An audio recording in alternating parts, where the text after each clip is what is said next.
I want to say a little about privilege, being a white person. Boy, if you could imagine every privilege possible to someone that you get rewarded with today, I have it. You know, I'm white, I'm male, I'm tall, I'm smart, I'm hardworking, even have a full head of hair. You know, these things, I didn't do anything to earn these things, these characteristics. And that has afforded me opportunities for advantages to be listened to be respected, to not be afraid for my life. And I've been pulled over as a teenager plenty of times for driving with a lead foot, and it didn't matter the time of night. It didn't matter if there were witnesses or not. I never even thought to be afraid. And there was a time in Chicago in graduate school where I really got, in the wake of the Rodney King beating, that I was living in a parallel universe from my black and brown and red brothers and sisters. And so it was easy for me to understand my white privilege without being confronted with the word privilege, which is the right word. And I have spent some time thinking about what to do with that privilege.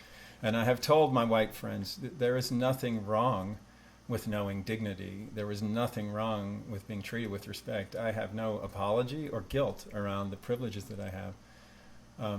However, I feel like that those privileges come with an obligation to work to eradicate the injustice that give that just to a small group of us. Because the problem is not to have the dignity that comes with those privileges. The problem is that not everyone has them. And so I feel very strongly that this is a time for white people to show up in solidarity, to stand with our brothers and sisters of different colors and say, we are with you.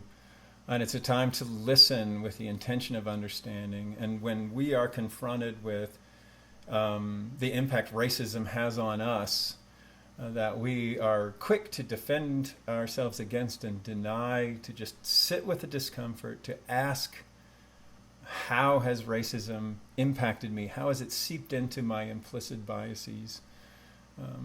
To be honest about those things, because we can't make change without that honesty. And then to get out of the way when real solutions are being crafted, because white people, we see what happens when white people try to craft solutions for oppressed people and to solve the problem of racism. The Rodney King beating happened 30 years ago. And white people who can't understand what it's like to fear for your life when you get pulled over by a cop are not the people who should be crafting the solutions that fix the systemic problems, because we can't see them. And no matter how compassionate or empathetic you feel like you are, most white people aren't even going to come close. And so we need to know when to step out of the way. So I have some suggestions on reading, and I realize this is way off a concert introduction, but I'm going to do it anyway. My Grandmother's Hands by Mresma Menokin is an excellent book to start with, white person. I highly advise you to read this book. I'm going to suggest some other books, but start with that one, because that one just is, this guy is relentlessly compassionate. He talks about the harm done to the bodies of people of color, but also to white people and also to law enforcement officers. He is a remarkable person and a great place to start your education. How to Be an Anti-Racist by Ibram X. Kendi is another excellent book, and I would read them in that order.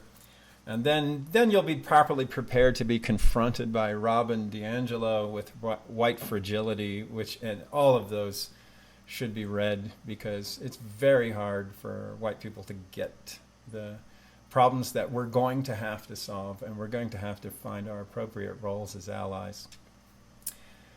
Okay, my little advertisement for what I think the concert series should be about, where our intention lies and why we want to stand as allies and support. And I'm so grateful to Nellie for suggesting the Greenwood Cultural Center, and I'm so grateful for the Greenwood Cultural Center in holding the torch for that important part of American history. Thank you for that.